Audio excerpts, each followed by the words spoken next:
Your Holiness, Geshe Sopa, honored guests, distinguished visitors, ladies and gentlemen, my name is Zorba Pastor, and on behalf of Geshe Sopa, Deer Park, the North American Tibetan Association, and the Wisconsin Tibetan Association, it is my tremendous pleasure and great honor to welcome you to a lecture by His Holiness the Dalai Lama. His Holiness has been coming to Madison since 1979.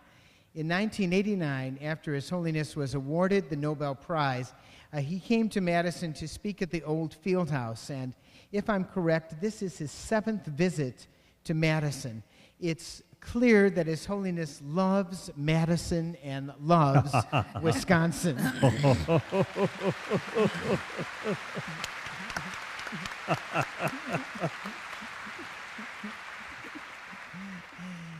His Holiness says that all major religious traditions carry basically the same message, and that is love, compassion, and forgiveness.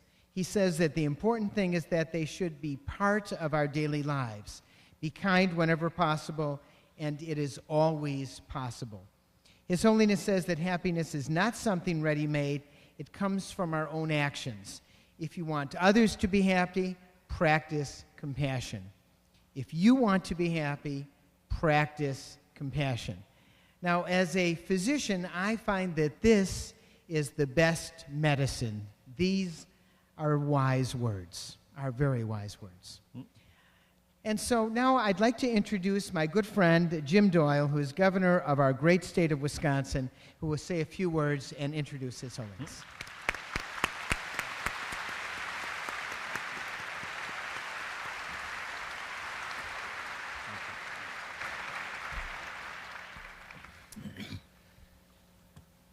I get to do a lot of wonderful things as governor of this beautiful state of Wisconsin, but today is certainly one of the most special.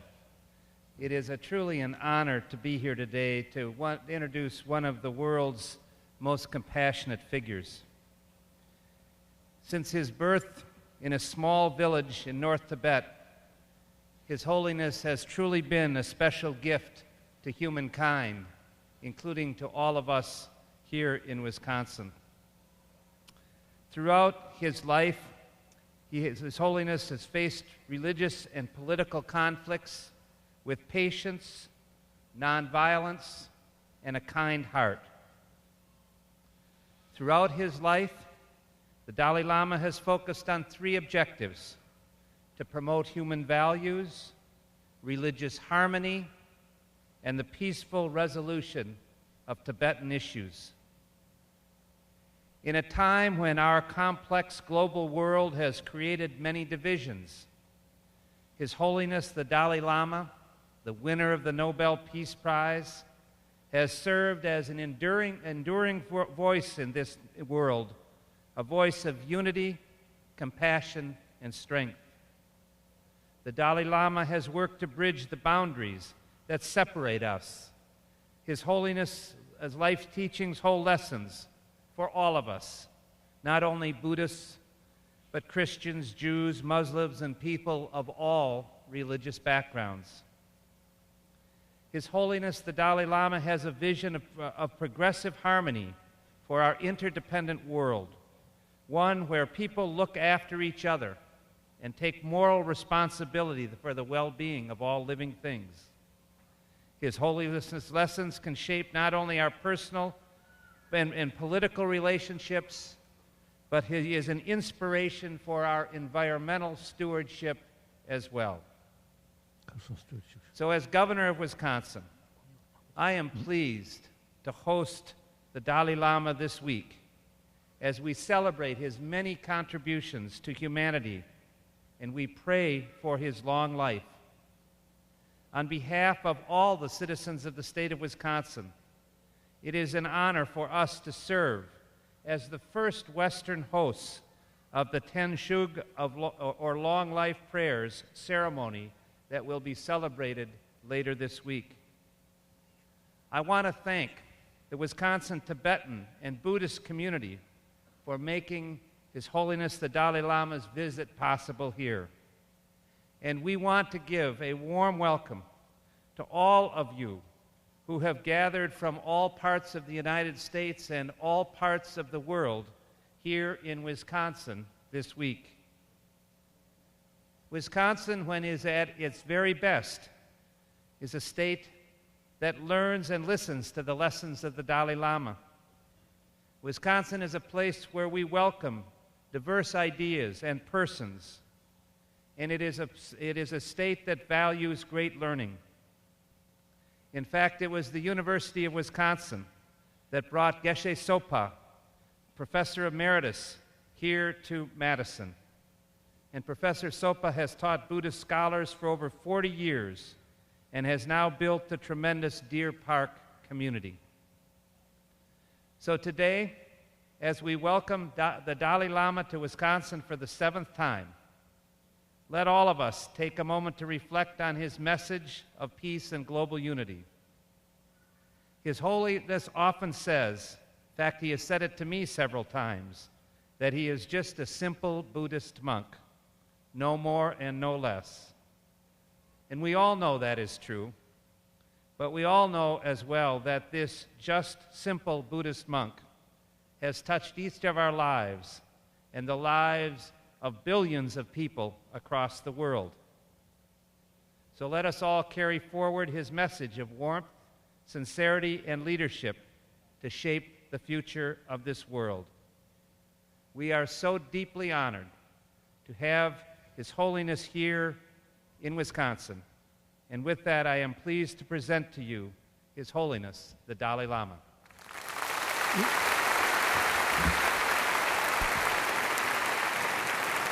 Thank you.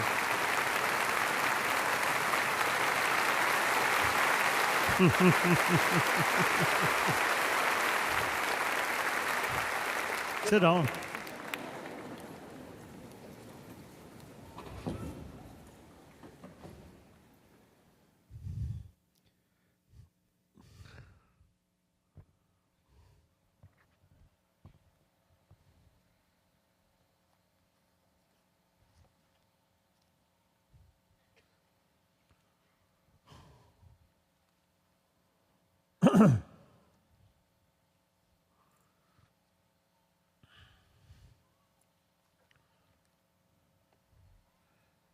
Dear brothers and sisters,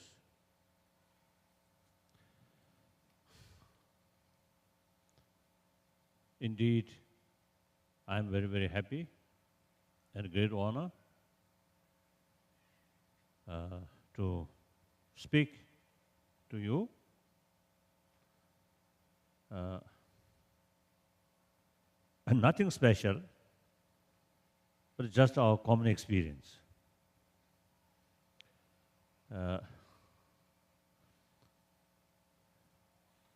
And a big number here, as Governor Solpa stated, is 7th time.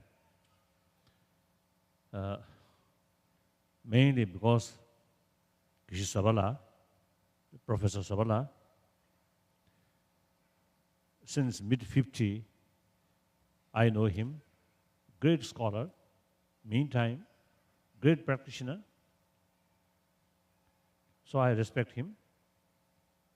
So because of his invitation, now quite often he used to come this place. And then also, the people here, I think every occasion, really showing genuine human feeling, or genuine friendship.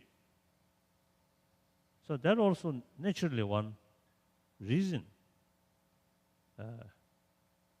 I come happily whenever I receive one invitation. So I'm very, very happy. Meantime, as I usually stress, when you see large number of people came to listen my talk, and I always made clear that firstly, those people who come here to listen Dalai Lama's talk out of curiosity, That's perfectly all right. No problem. Then maybe some people come here to watch what Dalai is saying, speaking. That also perfectly all right. Very good. Whenever I talk, and particularly about this Tibet issue, I talk truthful, justice.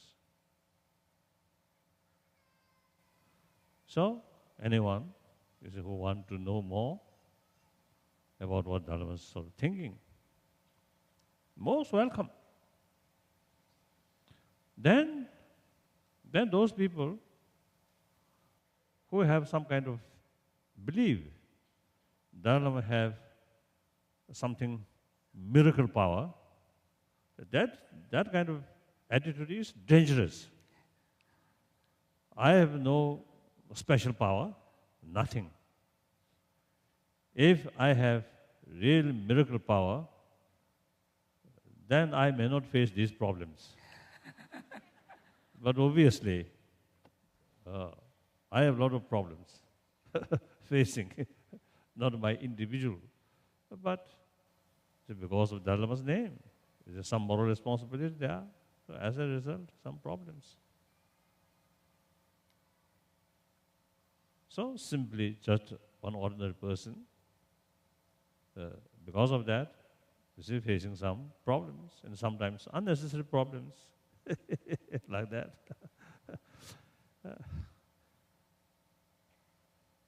Then another thing, some people come to see me with belief that Dalai Lama have healing power. That's ridiculous. Of course, firstly, I do not believe such healing power, just to touch physical in something cure or impossible. So,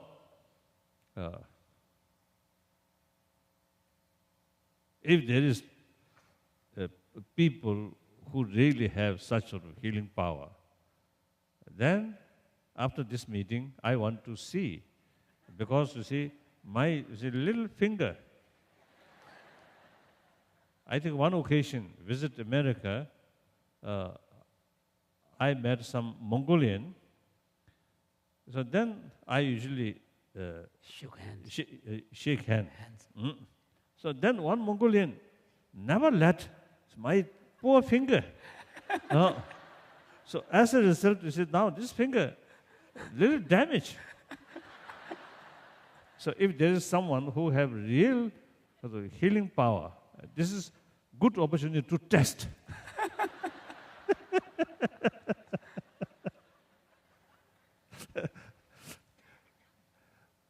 So, now here, I have nothing special, and my talks also just common sort of experience. Now that is,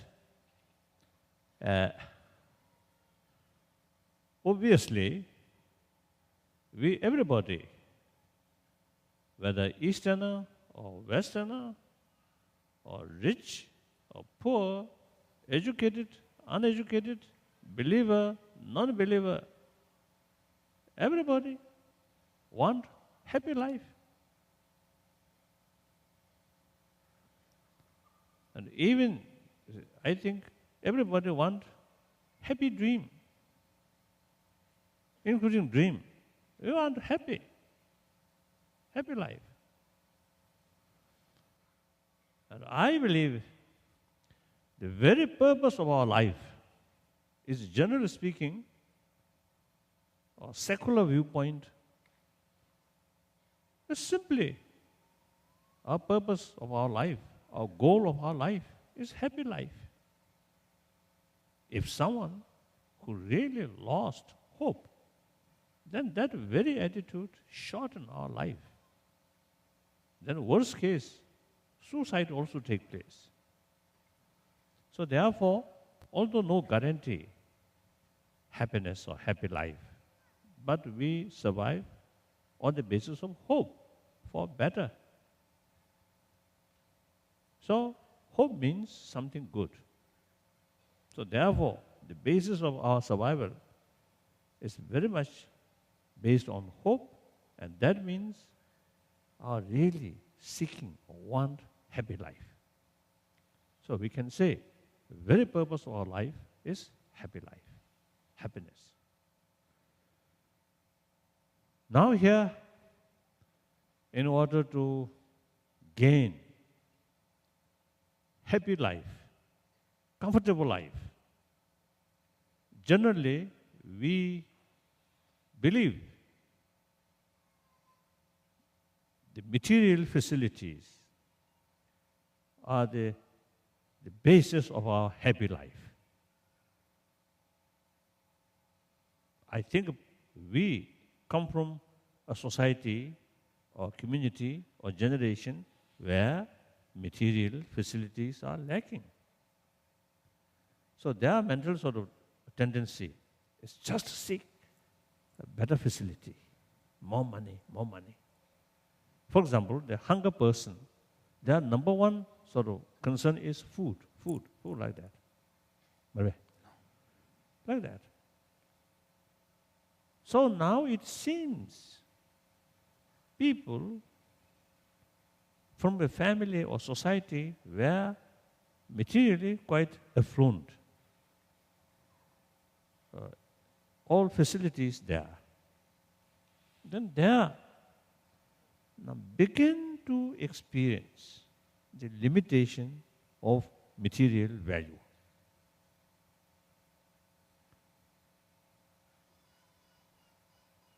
Naturally, external facilities or material values can provide only comfortable on physical level. But since we have this sophisticated mind, not like animal, our sophisticated mind has great potential of vision.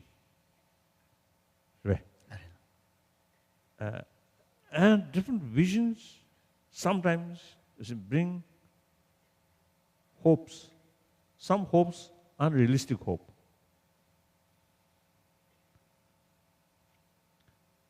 That sometimes, create more anxiety. And when we face some sort of uncertainty, then too much stress, too much worry. Then I think worst thing, basically we are social animal. Social animal means each individual's sort of future or well-being depend on the group of the people. So that's a social animal. So that's very nature. But individual person, then sometimes is lost is that concept. Right? Oh. Individual is more important than the rest of the community.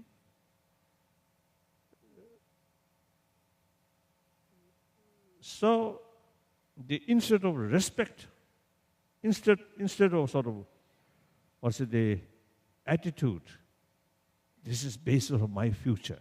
Instead of that kind of sort of attitude, or they simply utilize other. Exploit. Exploit others. Exploit other. Bully other. That kind of mental attitude, because your own mental attitude that way. So, that person then possible, very possible, is it to get the impression. Others also similar attitude, exploiting on you, taking advantage on you. Through that way, automatically develop fear, suspicion, distance. That brings deep inside loneliness, helpless. So all these mental factor. Once some unhappy mental state, then you get frustration. That brings anger. That destroys your health and destroy friendship with your friend. So this kind of attitude is very much against our basic nature as a social animal. Because of the basic sort of nature, social animal, you must have very close feeling towards the rest of your community.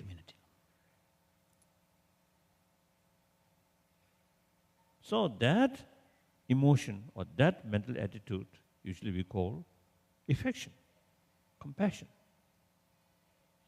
sense of concern.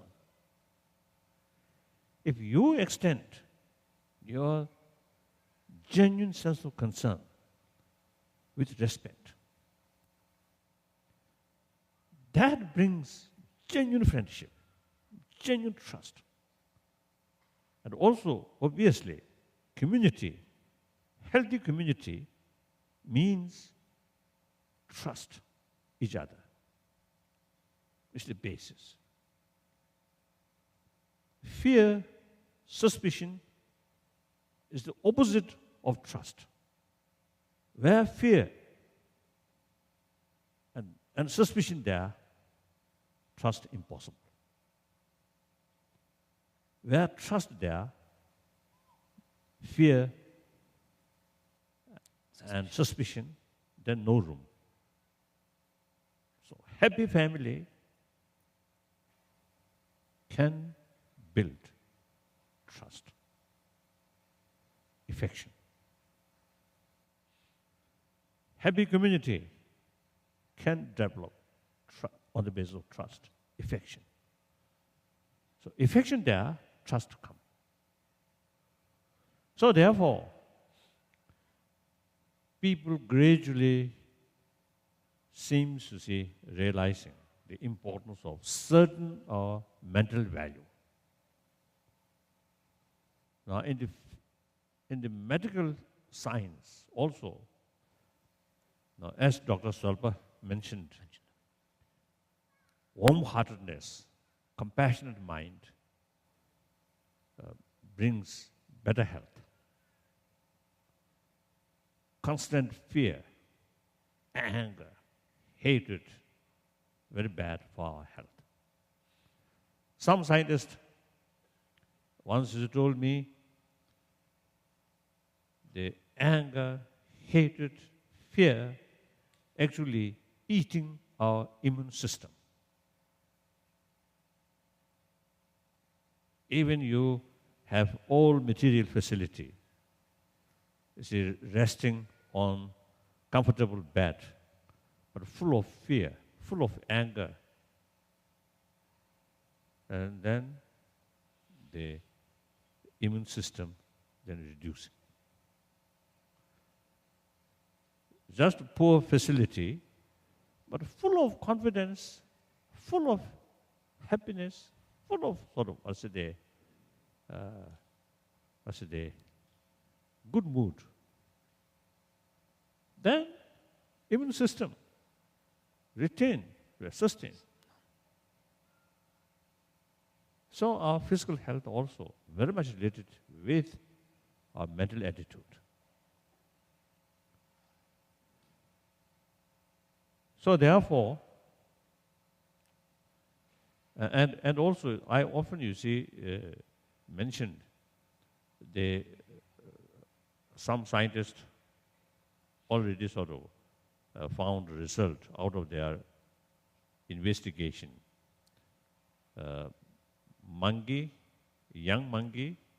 Some young monkey put with mother. Some young separated from mother. Then those young monkey with mother always playful, happy. Quite rare quarrel.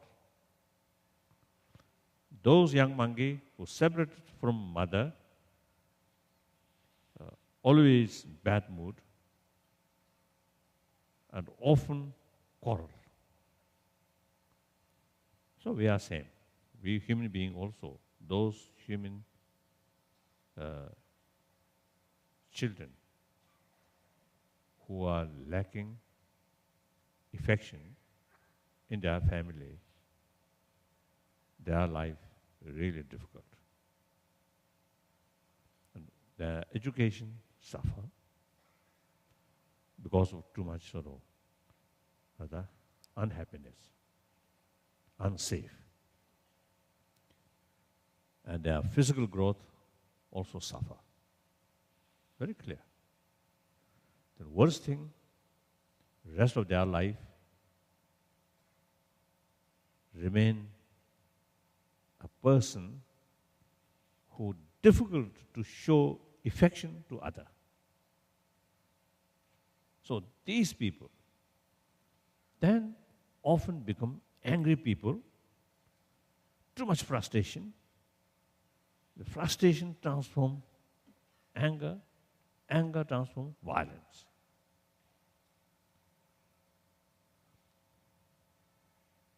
So therefore, in order to develop happy society, how to develop happy society? Through law? Through money alone? No. Happy society must create from within. From within. That also, community or society means combination of people. So I think firstly, we must create happy family.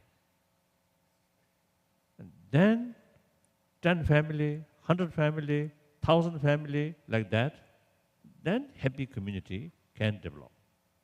So therefore, even then few individual really troublemaker, then can isolate. Cannot much influence the rest of the society. Happy, trusted, genuine friendship.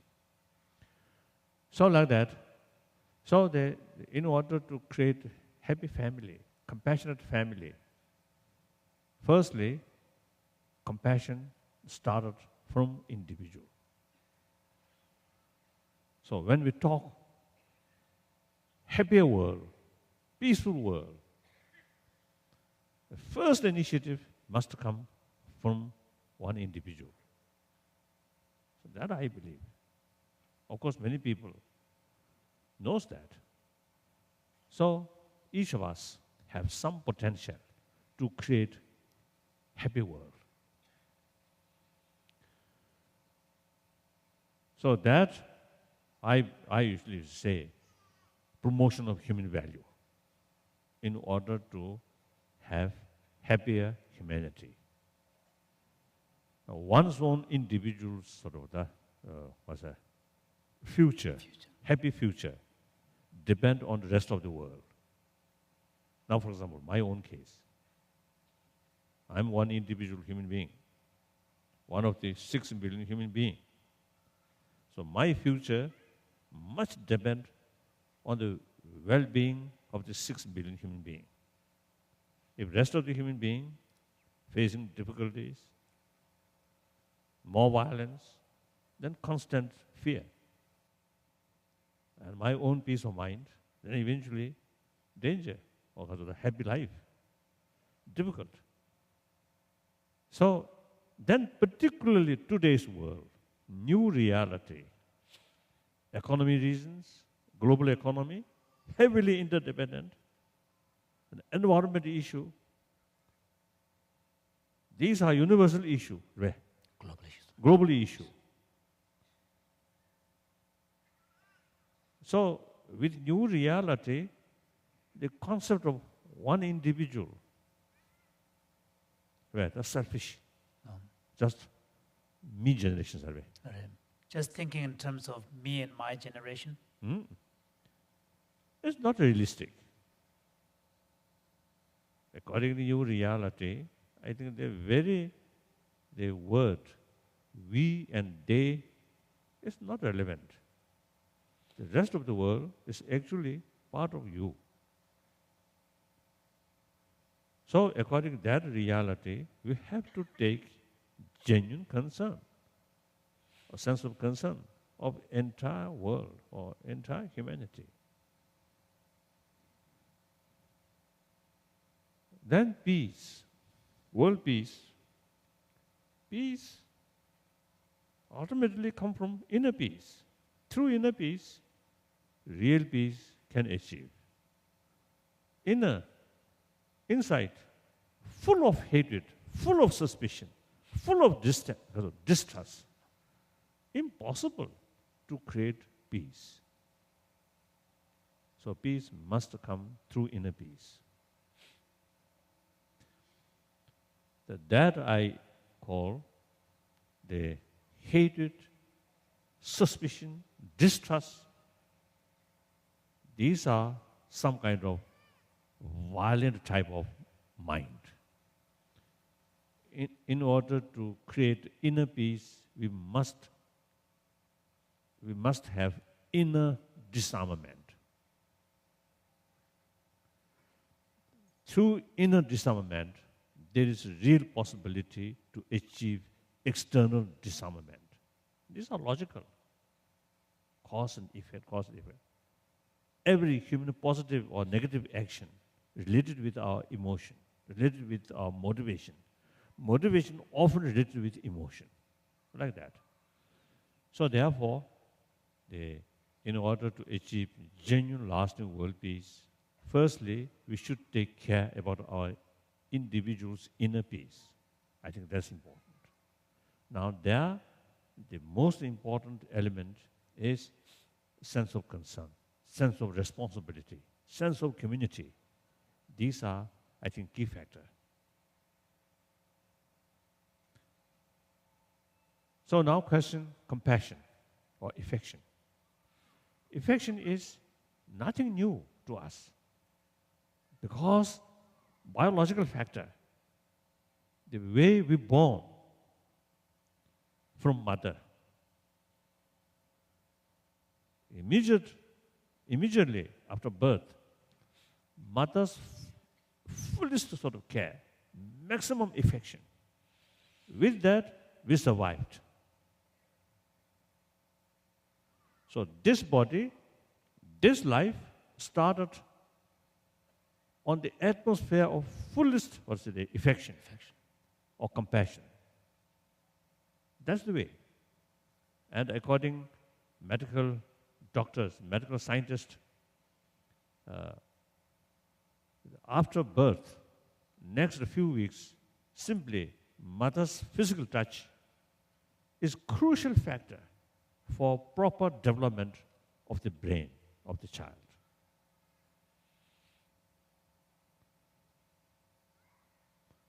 So that's the way.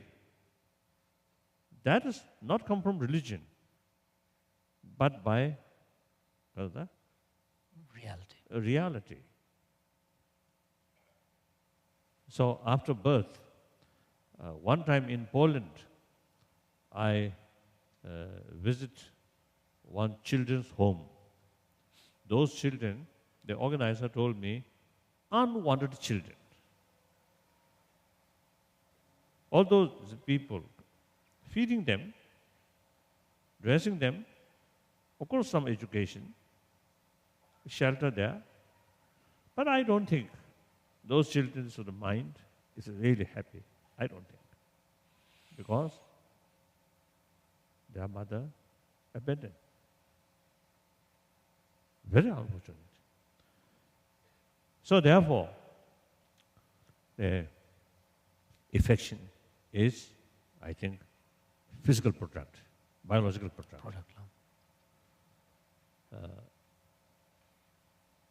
It is equipped from the birth. However,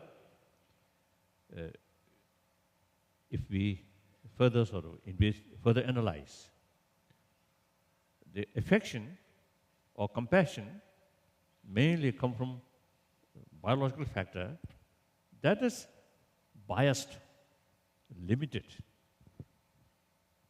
and much depend on the attitude. Attitude. So, that kind of biased compassion cannot extend towards stranger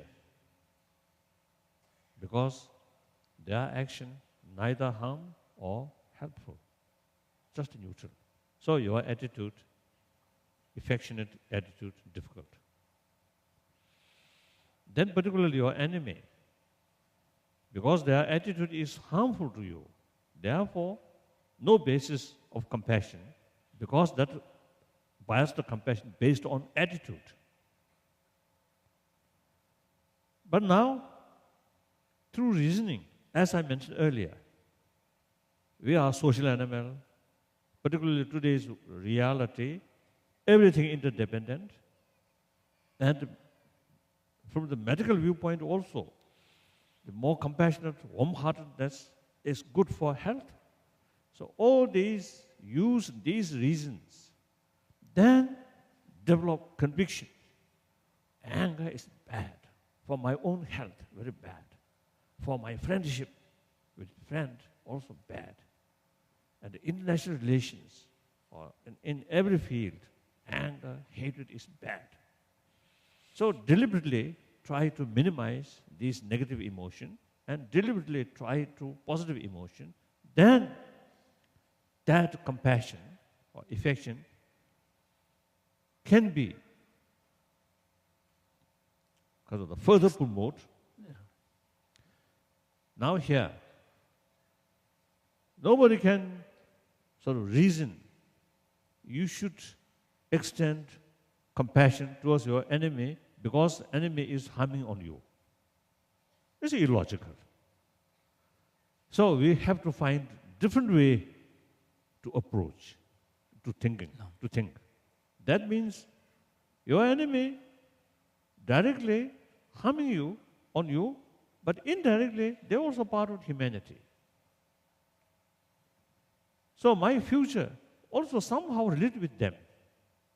And at least if, because of their attitude, if I let anger towards them, it's bad for my health. So better to keep positive attitude towards them. That also, long run, if you keep constantly affection, then today's enemy one day may become your good friend. If you keep continuously your negative attitude, that closes the door, the possibility of becoming friend. So using these sort of reasons, then disregard their attitude, but they're still part of humanity. They are human beings. So on that basis, you can extend your affection. That affection is unbiased, not based on attitude, but based on being itself. Right? The person. Being person, like that. So that unbiased and infinite, that's a real compassion. So the potential of or seed of that compassion is biological factors or biological product. Mainly, we experienced the value of affection from our mother. Now, for example, my own case, I have a certain amount of compassion. The seed of this not come from my teacher or Buddhist teaching, but come from my mother. My mother, so kind. Illiteracy, village farmer, village mother, farmer's mother, illiteracy, but a very, very, very warm-hearted person. So my mother so sort of was compassionate, so that me at a very young age, so 1 year, 2 year, mother, as other child, always carrying me. So then sometimes I bully my mother. I hold my mother's ear. I want to go this way. Go like that. If my mother is to go the wrong direction, which I do not want, then I cry and do something like that. I'm that young boy more aggressor than my mother. Very bad. So my mother really very, very kind. So I always feel the seed of my today's compassion originally come from my mother. So we everybody have mother. So therefore, the compassion is something important that actually the potential of that from birth, everyone already have that potential. Now, only point is whether we pay more attention and make effort or not. Otherwise, everybody have the potential. This is one thing. Then another aspect of compassion. That is more compassionate attitude. Deep inside, there is self-confidence. So that means deep inside, you have strength. Anger, hatred, very much related with uncertainty, oneself. Like that. So compassion means not just thinking of oneself, but it's taking care of other, concern about other. That means your strength. Self-centered attitude is not thinking other, but one's own thing, not uncertain. That kind of sort of anxiety there. So therefore, compassion brings inner strength. Inner strength brings calm mind. Calm mind is one very important factor for the function of our brain. Fear, very bad for normal function of our brain, or anger as well. Therefore, our life, quite complicated life.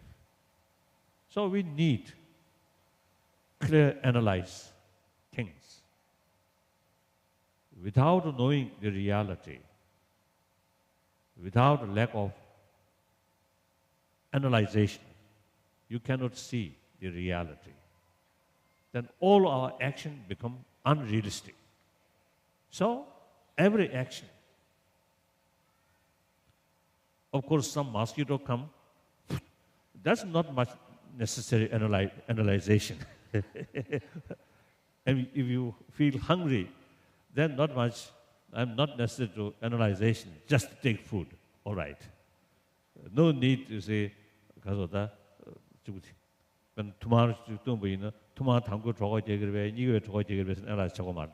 So when you're feeling hungry, you don't really need to resort to complicated analysis. For example, wondering whether my hunger will be satisfied with the first spoon or the second or the third and so on. So what particle about these is food and what is going on in the inside stomach? Don't need these things, just take food. Otherwise, you see, more complicated action, we need clear understanding, clear awareness about the reality, about our goal and the reality. So in order to know the reality, we need investigation through various directions or angles. Just one dimension, not sufficient. One my scientist friend once told me, when you develop anger, then the object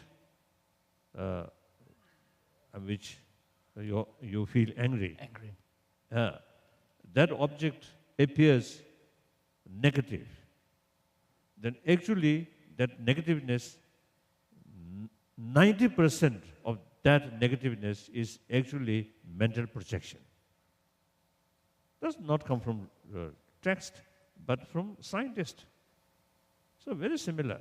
There's a Buddhist text also is mentioned like that. So therefore, if your mind agitated, you cannot see the reality. Because agitation comes from one aspect. There are different aspects. Now, for example, we lost our own country. Last nearly 50 years. If I look only that side, and sad increase. But the same event, look from another angle. Because we lost our own country, the new opportunity, meeting with different people, and particularly me, meeting with scientists, great helpful. Meeting with people from different faith, very, very helpful to understand the value of other tradition. If still I'm in Lhasa, in Bodala, sometimes people call golden cage. Right? Golden cage. Yeah. If I still remain in Bodala, anyway, something like golden cage, right? Golden cage. Yeah. Then my mind, not like today's mind, I think. Of course, still, even today, I still learning day by day some new thing through personal contact, like that. So therefore, and many Tibetan, at least 150,000 Tibetan, new opportunity, learning new things, making more friends. And also, you see, they helpful to increase awareness about Tibet, about Tibetan culture. So this negative event brought a lot of positive. So look from different angle. There's not much need, too much sort of Sadness. sadness. There are positive things also there. So your enemy looks one particular action, you feel frustration, anger. But look from different angle. Not that bad. So like that. And something happened. Some sort of sad event. If you make comparison, another sort of worse event, then this event may be more acceptable. Go like that. So one event, look from different angle and different dimension. 1 dimension, 3 dimension, 4 dimension, 6 dimension. Then you get the clearer picture about the reality. So for carry such investigation, normal mind, calm mind is very important. Agitated mind cannot see that. Cannot carry that kind of function. Like that.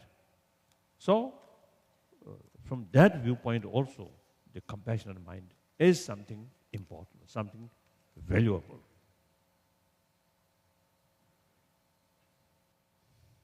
No, totally. I think that is about power of compassion. What do you think? Some sense?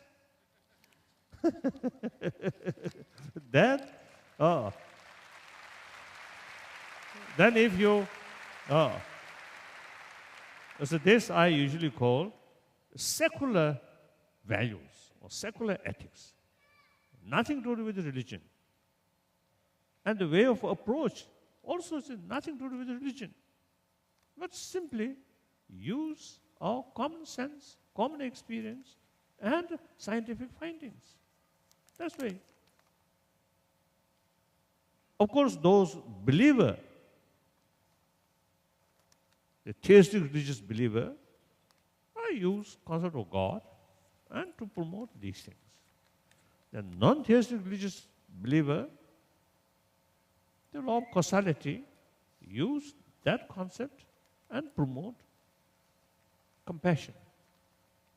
Since all major religious traditions carry same message of love, compassion, forgiveness, like that, in spite of different philosophy, like that. So that's my number two commitment is the promotion of religious harmony. Number one, promotion of human value. As I mentioned earlier, through secular way of approach. So if you have some interest, then further investigate, further think, reflect, contemplate. And then try to implement. Then you get some experience. If you feel something good, something useful, then carry further practice. If you feel not much sort of value, not much benefit, then forget it. No problem. So, thank you. That's my talk. Now questions.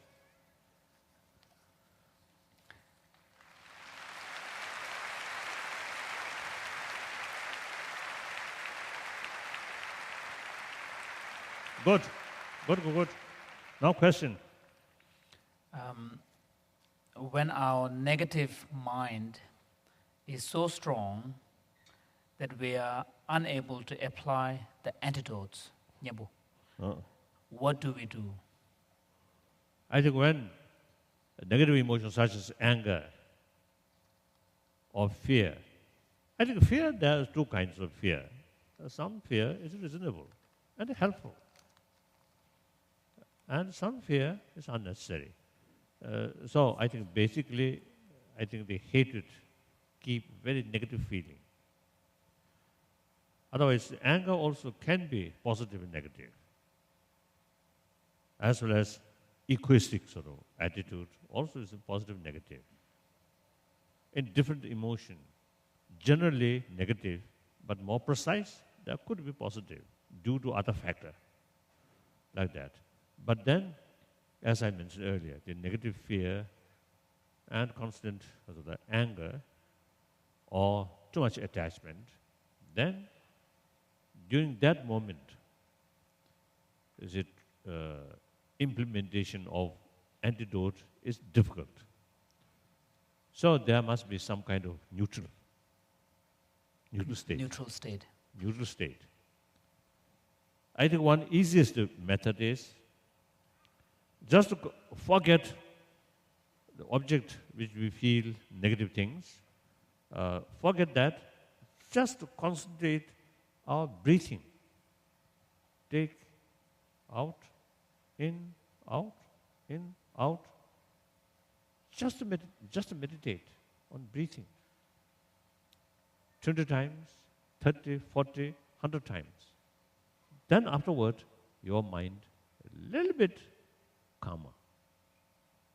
Then maybe easier to think countermeasure. Antidote. To apply the antidotes. To apply the antidotes. Strong anger, then for the moment, don't think both sides. Then meditate on breathing. Then after some time, your mind a little bit calmer.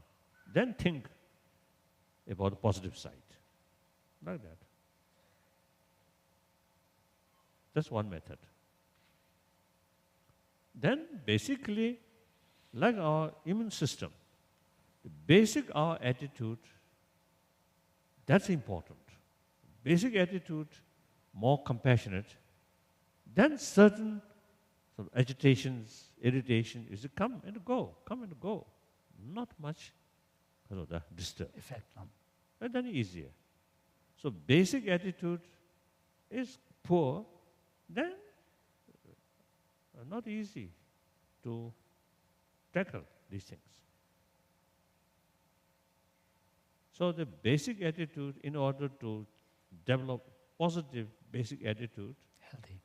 Firstly, we need knowledge. Then secondly, constant effort. Then thirdly, time factor. Constant effort with fuller knowledge. Weeks, months may not give positive result. Years, then your main mental attitude can transform. So we need patience. And some of our practitioners, some people, they want to change quickly. No. That's unrealistic. Too much expectation. It's unrealistic. Take time. Shaping our mind, take time. Not easy. Next question. What is the source of your strength and endurance in the face of offenses? Shukran liku say. No. Good sleep, good food.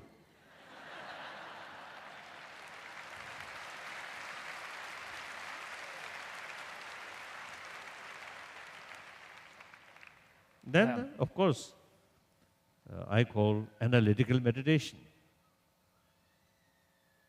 Like that. And then some problems. As Shantadeva stated, recently I recited that sentences. When faced tragedy, think. Then, if there is way to overcome that tragedy, then no use worry. No need to worry. Make effort to overcome that. If there's no way to overcome the tragedy, then no use to worry. Accept. And as a Buddhist, then blame on karma. Like that.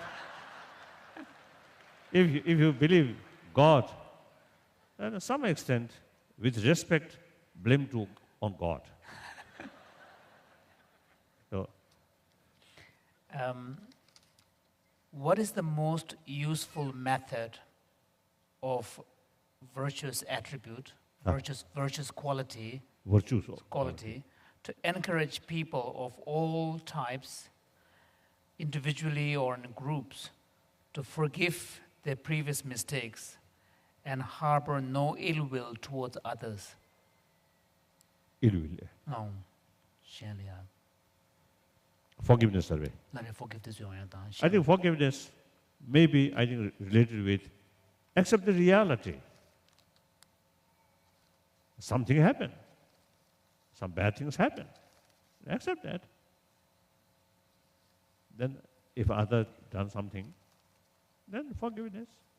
No use to keep ill feeling. Forgiveness does not mean forget. No. Forget. Or forgiveness does not mean you accept the other's wrongdoing. I think the essence of forgiveness, I think, not let negative feelings such as anger towards wrongdoer.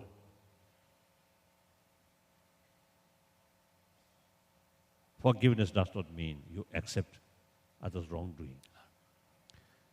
Now, as far as the wrongdoing is concerned, you need, some cases, you need countermeasure in order to stop that. But that countermeasure should carry out of sense of concern about the wrongdoer. If let wrongdoing continuously, it's harmful for them. So out of sense of concern, out of compassion, stop. Try to stop. Utilize certain countermeasure. So that's, I think, really not letting anger, but out of sense of concern, compassion. That's true sense of forgiveness. So sometimes, you see, people get the impression, practice of compassion is too much because of that.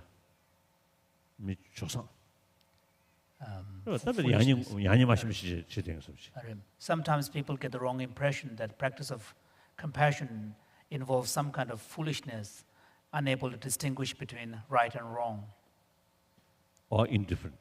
and So being that- or no, that's not the case. The next question.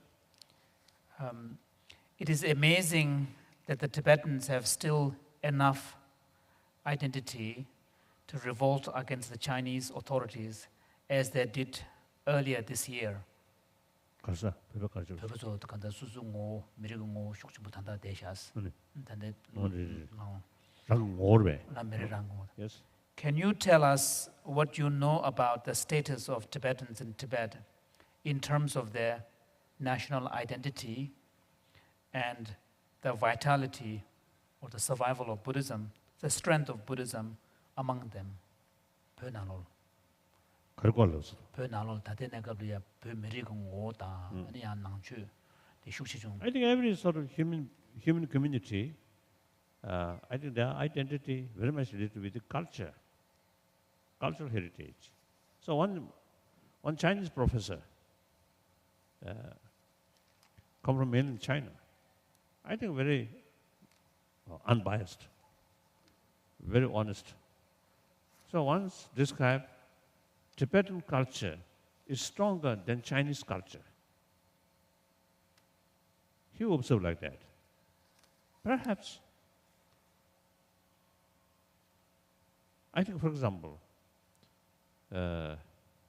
in China, very recently, now open with the outside world, now already a lot of young Chinese now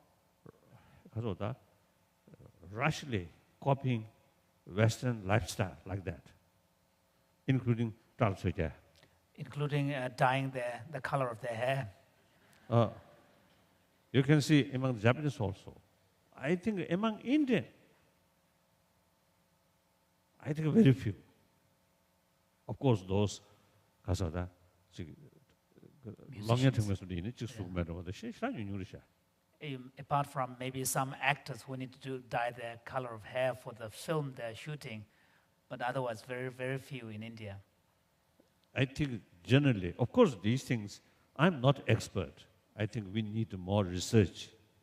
I think India, under British imperialist sort of control, imperialist colony, so the English education, very well, but they retain their own culture.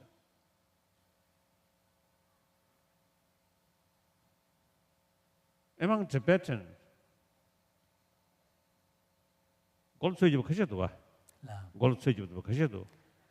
Among Tibetans, I've also seen few who have dyed their hair different colors. But generally, I think Tibetan also, you see, we have long tradition of sort of useful culture. I think, so that makes some kind of, inner strength. And Buddhism also certainly is a help, like that. As I feel. Then also, some occasion, I actually express that there should be some research work. What differences the refugee from East Dagestan or Xinjiang and from Tibet, and also same Buddhist country like Cambodian refugee, Vietnamese refugee, I want someone should carry some investigation. What's the differences of sort of mental level? I noticed some refugee from Xinjiang in early 60s. One of my close friends, refugee from Xinjiang, their attitude towards Chinese and Tibetan attitude towards Chinese is a little different. There must be due to compassionate attitude. We all usually use prayer, we use the word all mother-centered being. So that means including our Chinese brothers and sisters. So like that. In the Chinese, I think I want to share with the big audience the Chinese people. Now recently, due to Chinese government propaganda, the many Chinese get the feeling we Tibetans are anti-Chinese. No, absolutely not. We Tibetan very much respect Chinese people as a people. The cultural people are people hardworking, people practical, wherever Chinese community live. Eventually create Chinatown, Chinese language, Chinese letters, scripts. And certainly Chinese good food, delicious food. So, you see, they are hardworking and cultured people. So we respect Chinese. But then, because of government sort of propaganda, many Chinese have too much emotion, or very much against the Tibetan. It's very bad, very sad. So I want to make clear, we always respect Chinese people, not Chinese government, the totalitarian regimes.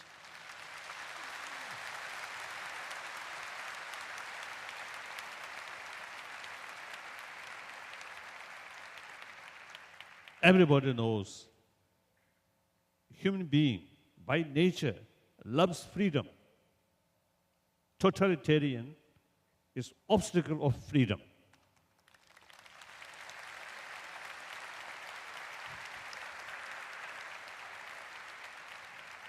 So please don't misunderstand our sort of resistance to the regimes, because the dictators sort of stubbornness should not consider as anti-Chinese activities.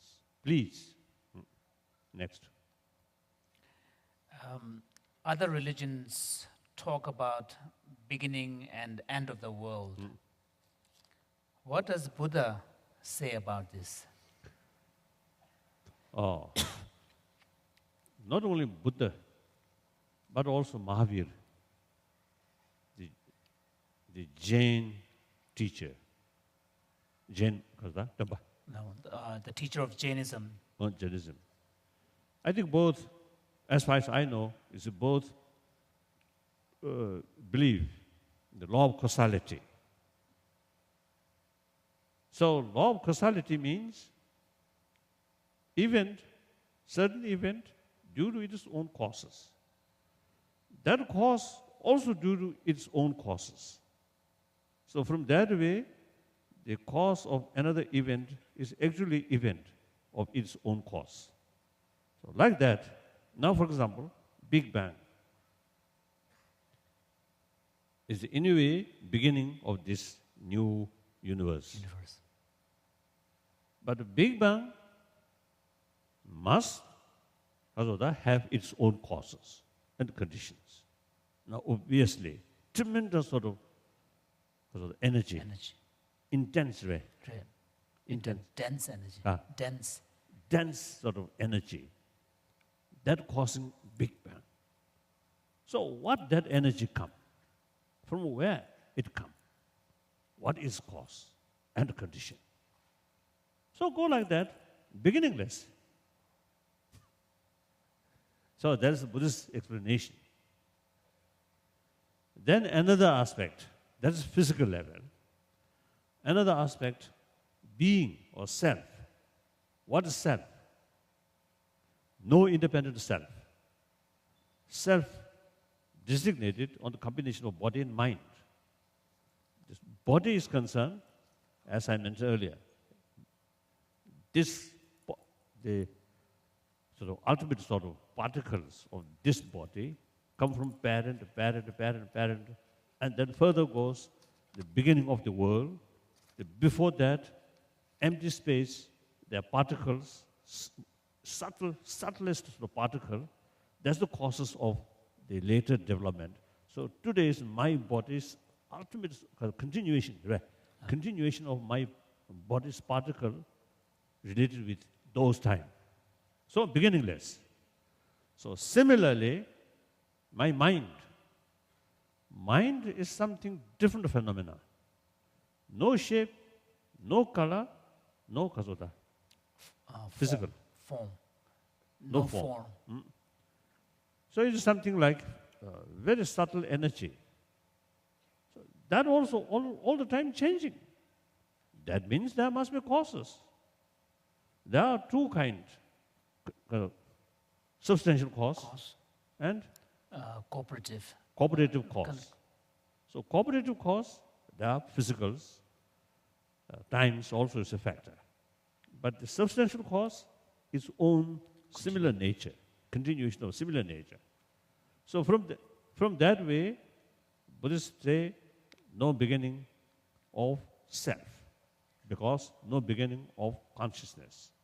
If you accept the beginning of consciousness, then that original consciousness must come from different type of phenomena. That's illogical. So that's the basis of rebirth and previous lives and rebirth, like that. If you feel uncomfortable, then forget it. Don't think. Oh, and within Buddhism, within Buddhist tradition, there are two types. One say, after Buddha's sort of stage, or higher sort of stage, then this body, when one's body disappears, the being also ceases.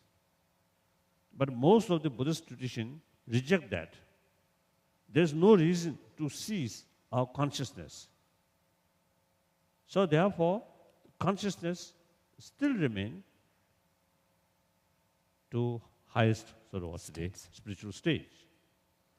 So from the Buddhist viewpoint, beginningless, endless. Like that.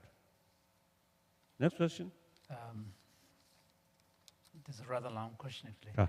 What is my life's purpose? And more specifically, how should my life purpose best be served in terms of a future career and my ability to link my livelihood with my spiritual development? For example, right now, I work in corporate America, business, and make an excellent living, but feel unfulfilled Unfulfilled. and somewhat trapped. Karsa track, sorry.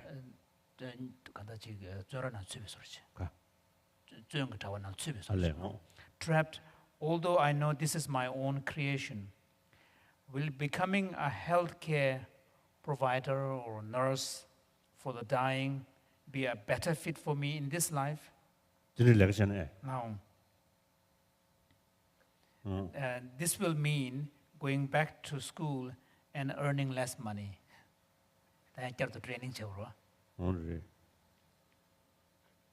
In short, what is my next step in realizing and forwarding my life's Next purpose? life. Next step. Next step. Oh. I appreciate your sincere question. No, very good. I think basically, as I mentioned before, there is external values, material values, and mental values or internal values. I think we should go more balanced. So I fully agree. This is serving. I mean, the teachers, nurses, this is something directly helping, serving. These are usually I call compassionate action. Wonderful. But we all people involved in nursing or in teacher, then from where money come? We should have businessmen. we should have these corporate People. right. People, no? And I think experienced, wise people, very necessary in this field. Otherwise, corporate will collapse. So, human society, we need a variety of people, variety of professions. But here, every human action, whether become positive or destructive or constructive, is ultimately depend on motivation. Making money, not self-centered motivation or discontent about your own lavish lifestyle. Right? But to think world, think poor people. There are a lot of needy people there. In Africa, many people facing starvation. Same people, same human being. They also have the right to survive. Not only survive, but happily. So we need money. Then the question is, how to utilize the money? Just a personal sort of lavish lifestyle and using. It is, I think, morally wrong. But we need money and spend. This gap, rich and poor, is really very bad. This gap, rich and poor, global level as well as national level, here, United States also now, the richer, billionaires increasing, poor people still poor, sometimes poorer.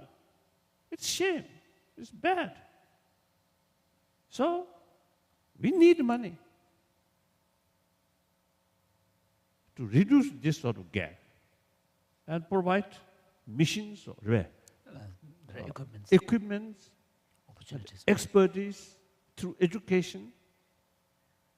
Then the poorer section, instead of frustration, anger, work hard for education, for training, based on self-confidence. We are same human being.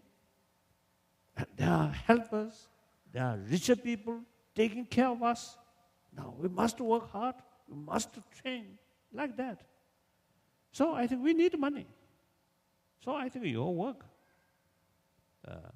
I think, carry with sincere motivation and a global sort of view.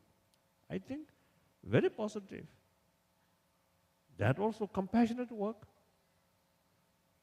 Because of the constructive, merit, Constructive work. constructive work. And through that way, you get accumulation.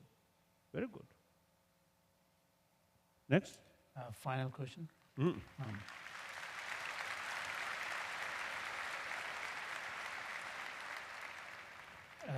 I am 39 years old and I am a widow. My husband, my husband died September 1st, 2008. Must be 2007. He had a long battle with drugs and alcohol. He overdosed at 36 years of age. I need to find my own inner peace. I struggle with this every day.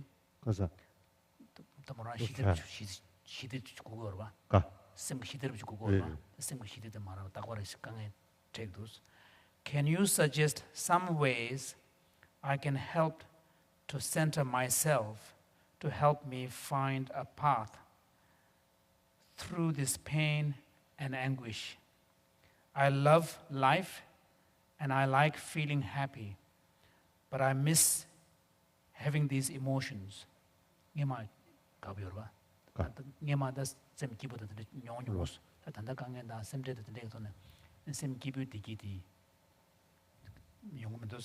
heart is heavy and my mind hurts. No, hurts. Now, can you please offer me any advice?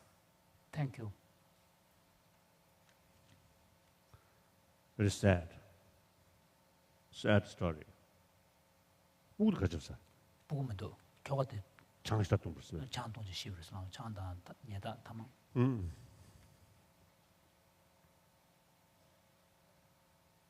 I don't know.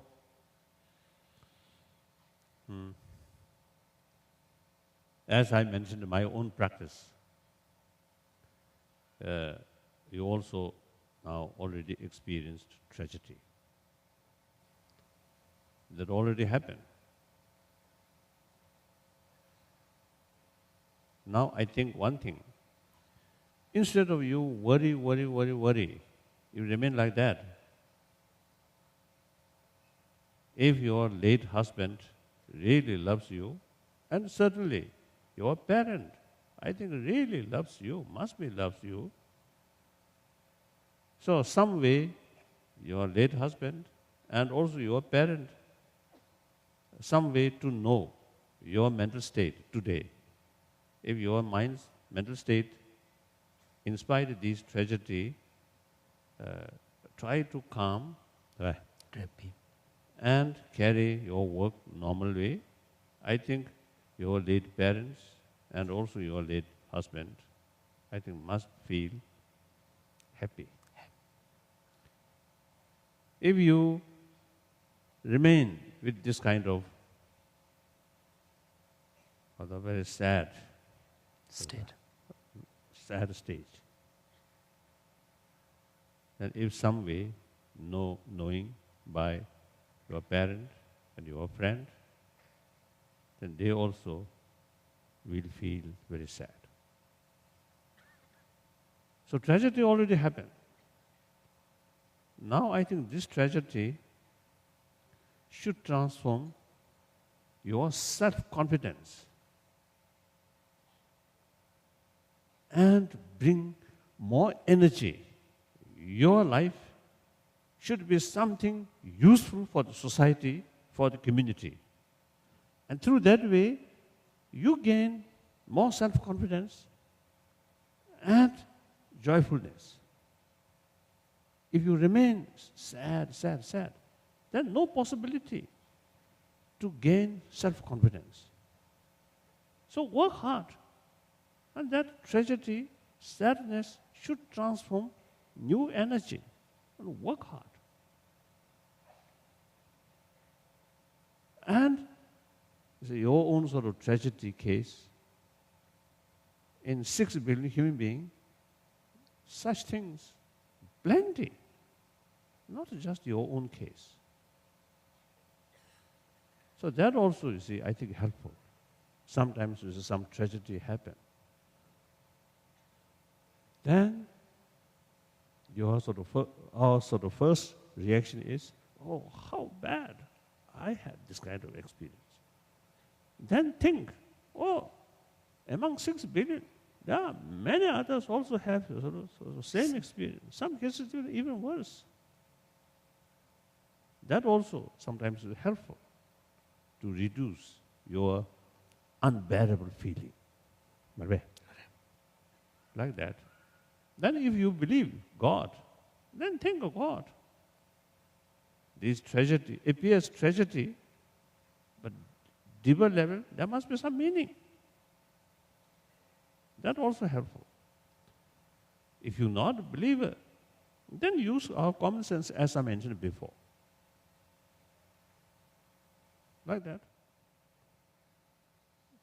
If this questioner have some sort of knowledge or some interest about non-theistic religion, then think law of causality. Every event, every experience, due to its own causes and conditions. So mainly these causes are one's own creation. So certain consequences faced today due because of my previous certain action. That also helpful. So thank you. Now firstly, I want to express my appreciation, the organizer, and also my appreciation, the governor, who personally come and introduced me. So I very much appreciate. Thank you. Good night.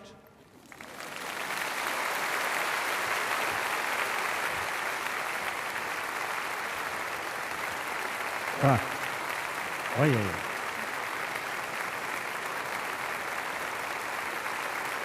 Thank you very much.